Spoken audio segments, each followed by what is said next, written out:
He looked great. What was your takeaway from Caleb Williams' performance? Same thing, Michelle. I thought he looked confident. He knew where to go with the ball. I thought he was quick-minded, quick-footed, accurate. I was saying, Chris, in the break, if he plays as well as he did last night, I think this division is fascinating. Mr. T, we got Dillon Gabriel for the first time in the preseason against the Philadelphia Eagles. What did you make about his performance and his post-game comments? He played better than I thought. I'm just a big size person, and I just think at the end of the day, he's lacking NFL size, but he threw the ball very well, very accurately. I was stunned by what he said. He's a really good kid, and I'm sure somebody already talked to him. As a rookie who's just trying to establish themselves, you just say that you're here to work hard, you praise your teammates, you don't talk about the media or anything else. I was really surprised by what he said. How do you think the Browns should approach the quarterback situation moving forward? In your mind, what's the hierarchy? Yeah, I would let Shedeur and Dillon Gabriel keep battling it out. Clearly, they're going to start Joe Flacco. Right. Obviously, that's their plan. Shedeur's injury didn't help. Dillon Gabriel's injury didn't help. So I think it's kind of sorted itself out. It's going to be Joe Flacco and keep the young guys. I think the more interesting conversation at this point is, does Dallas call and try and trade for either Kenny Pickett or, Jameis Winston from the standpoint of, Joe Milton wasn't very good. Cooper Rush graduated, went to Baltimore. So, you look at the Giants and the Browns, and it looks like they have a surplus. And there's a couple teams, most notably the, Cowboys, that need a quarterback. Yeah, I mean, Joe Milton was all-time bad against the Baltimore Ravens. It doesn't look like he can play NFL quarterback right now. For him to be your number two, that is absolutely problematic. Mr. T, go ahead. Especially when you think about Dak, 3 of the last 4 years hasn't, finished a season. Again, justifiably so, Mike is getting all the attention right now. Yeah. But if we were running the Cowboys, guys, we're one hit away from who is going into the game. Mr. T, Dillon Gabriel, quote, "There's entertainers and competitors. I'm a competitor," end quote. Can't lie, the comment initially felt like shades of Oregon head coach Dan Lanning prior to their game against Colorado last season. But even if it was directed toward the media and not Shedeur, why make the statement? Who does it serve? How does it help? No point in creating an adversarial dynamic between players and reporters. As a third-round pick in a 5-quarterback battle, what's the point of creating a sensational headline? 2 turnovers, including a pick 6, is the reality that Gabriel is in after his preseason debut. It's not a narrative. It's not bias. As they say, the eye in the sky don't lie. Now, are the turnovers all on him? No. And I thought Dan Orlovsky did a great job of breaking down on social media and highlighting the footwork on Gabriel's fumbled quarterback-running back exchange, calling it a teachable moment. But here's the thing. Accountability is important. It's a really important facet of leadership, and quarterback is a leadership position by nature. Gabriel's response to Saturday's preseason performance demonstrated a lack of maturity. Anything other than stating room for improvement shows that he not only needs to get better on the field, but he needs to get better at the podium. It's a component of the job. Now, in fairness to Gabriel, he was asked a question about how does he block out the media noise. I don't think that was the appropriate answer. The right answer for Dillon Gabriel would have been to focus on getting better. Even if you do hear the noise, you have to ignore the noise. Of course. Because you've got a job to do. As a competitor, you got to focus on trying to win that quarterback job. Period. Hard stop. I don't understand why you have to say entertainers and competitors, and the media is entertainers, and you as a competitor. It just doesn't make any sense. And furthermore, I will say this. I don't think anybody has ever bought a ticket to watch the media do anything. I don't think anybody's ever tuned in to watch the media do anything. So, I mean, as far as them being entertainers, I don't get that aspect of it. But for Dillon Gabriel, I don't understand why he needed to take it there. You don't think you're an entertainer? I find you very entertaining myself.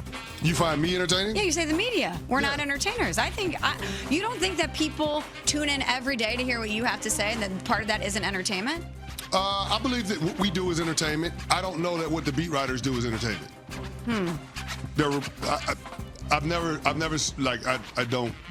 think the beat writers are entertainers. Okay, but you say people don't buy a ticket for it. People pay behind a paywall to read what people have to say. They're giving their money to see what people have to say. Okay. But either way, what a learning moment for Dillon Gabriel, because he answered the question and he probably had no idea that it was going to cause this much of a firestorm. And yes, you're a rookie, and yes, this is a learning moment, a teachable moment for you. But whether or not you were taking shots at the media or something else, you should be focusing on yourself. And I would imagine that moving forward, he's going to choose his words very carefully. He better. Because, I mean, the juxtaposition of what he did after his preseason debut, how he answered questions versus Shedeur is jarring. Like, it's clear that one guy was ready for the moment in terms of how to handle the media, and the other guy wasn't. Right. It just happens to be not the guy that everybody expected. Shedeur Sanders was much more polished, much more buttoned up in how he handled the media versus Dillon Gabriel. One more thing quickly. If Shedeur Sanders wasn't also on the depth chart and Dillon Gabriel made these comments, we wouldn't even be talking about them. So he has to also realize that the guy he's competing for this job is bringing additional spotlight to him, and that everything he says and does is going to be even more hyper-analyzed than it would in any other organization or any other situation. Yeah, it's unavoidable. You're going to have the verses between Shedeur and Dillon Gabriel. I don't know why Dillon Gabriel wants to have the verses between him and the media. Right. That doesn't make any sense to me. I digress. Next. Number 1. Upon Further Review is brought to you by Vivid Seats, the official ticketing partner of ESPN. Get great deals on the hottest tickets. Experience it live with Vivid Seats. The Cincinnati Bengals listen to trade offers for Trey Hendrickson.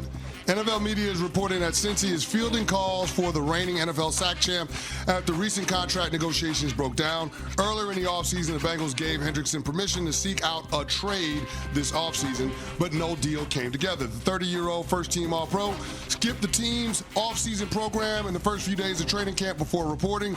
He has not practiced since rejoining the team and said multiple times this offseason he will not play out the year under his current contract.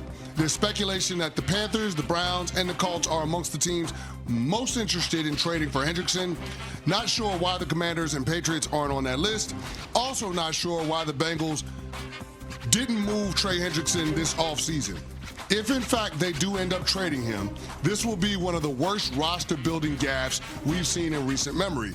In a, quote, all-in season, the team elected to trade one of its most valuable assets at a time in the calendar where there are fewer options to get something in return that can help the team this year. It's clear the organization they